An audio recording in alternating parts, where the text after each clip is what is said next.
G'day, I'm Tony from Balanced Equine Performance Training Centre. This is my beautiful mare Bella, who's what's she, 9 years old, rising 9. Absolutely unhandled, or minimal handling when we got her, unbroken. She's learning to respond to a few cues. She just had her first round yard session and had a bit of trouble looking in. I always try and jump up and down near the horses while they're eating, just to get them used to that sort of thing. Take the opportunity to see where their mind's at, and this girl really can't handle it. She just had a spack out then, so I'll see if I can replicate it. So she looks like a pretty, reasonably okay horse. Bit stiff there, and soften. But if I jump up and down, she can't cope. So we had some rearing up before and really massive evasion. I got a bit of rope burn. It was pretty wild. I wish we had a caught on camera. So I just disengaged her as I could while she's running around.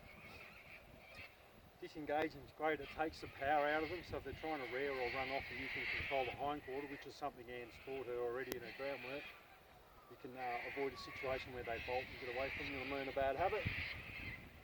But using the groundwork, I was able to take the power out of her hind end while I was still jumping. It would have looked pretty special, and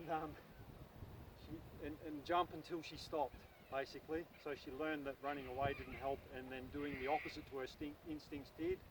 She's a pretty smart horse, this one, and although she's 8, she hasn't had a whole lot of handling, so she's able to learn without any preconceived bad habits. As you can see there, that probably took 5 seconds for her to calm down, and it was a good 25 before. But this is the importance of not tiptoeing around your horse's insecurities, because if this is a riding horse and we can get this softness out of her, I'll try and show you. Look for when I drop this rope, I'm looking for softness when I drop it. So she's quite suspicious and defensive there. See, I don't know if you can tell, but she looks really tight in the muscle block. So when she lets go of that tightness, I'm just asking her to move her head to my right. When she lets go of that tightness, that's when I drop the cue.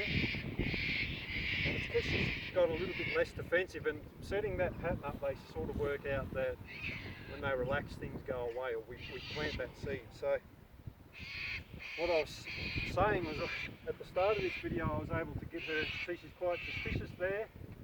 Then she got a little bit less suspicious and responded to the cue, but she's still tight. Now she's leaning on my aid and tight. There she softened to my aid. Just a little bit, you could just see the tension go out of the muscles.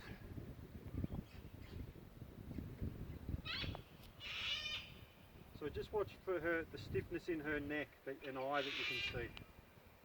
And went away then, and she actually bent her neck towards me, and it would have been curved all the way along if you were looking from the top.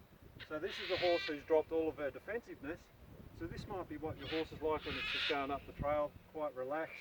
I mean, she can't find it easily, but she hasn't had much work.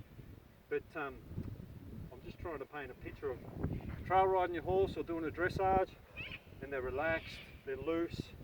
But if we tiptoe around their insecurities, they never learn to deal with them. So your horse can go from, she's not going to give me a great example, not going to go from focused and relaxed to staying that if I start doing this.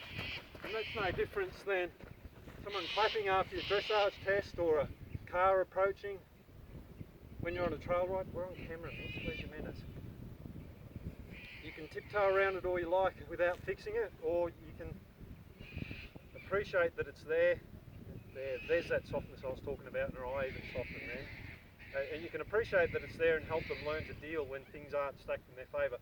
So this is the softest we've seen her since Anne started rolling the camera. So now I'll do the jumpy up and down thing.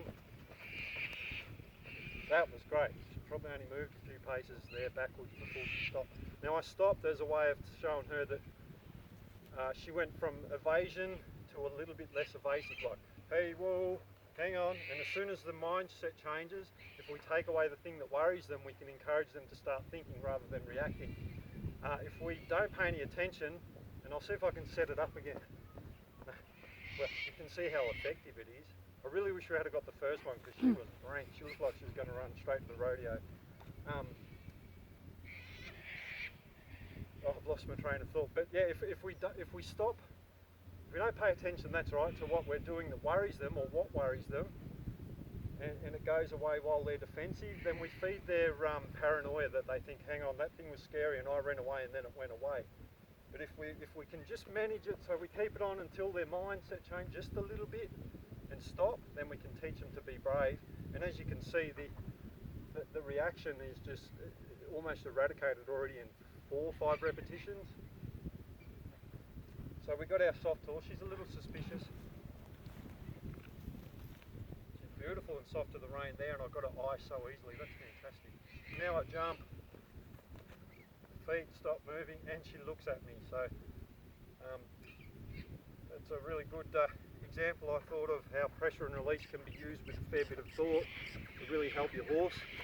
And if I can really fire up a thought in your mind about not tiptoeing around problems in your horse. I don't want to fix that under saddle. Like, she's a big girl and she'll probably cover some ground bucking and yahooing. And also she's got to think past her buck, and my balance is going to be off if she's bucking. So we had all these other problems for her to deal with under saddle if we leave our worries till they finally come out under saddle. If we teach the horse how to respond here on the ground, where the worst she can do is give me a bit of rope burn, we've fixed the problem before we've got all these other layers of thought that she's got to focus on to get through before she can think about the problem. So it's about making it simple for the horse. Any good trainer, from Warwick Schiller to my protege, I guess, or mentor rather, through to Carl, Hester and Charlotte, and the best dressage trainers in the world will all tell you about successful or advanced moves being made up of many basic moves. And if we think of this as a mental exercise, this is a real basic way to teach them coping skills. We just pull the problem out. She can't deal when things worry her, so we pull it out, isolate it without worrying about anything else, work on it, and then when we're working on other things, that bit's already dealt with. If she does get worried, she'll have some patterns of thought that we're putting in, like the one we are now, to go back to think through. I'm sorry, this is confusing. I'll keep going because it's a good lesson. So if I teach her this now in this simple exercise, if I'm riding her and she gets worried, I'll actually use an open inside rein to soften her, which we're practicing now. And if we've practiced enough on the ground, she'll find it much easier under saddle than as if the first time she's trying to learn it is under saddle.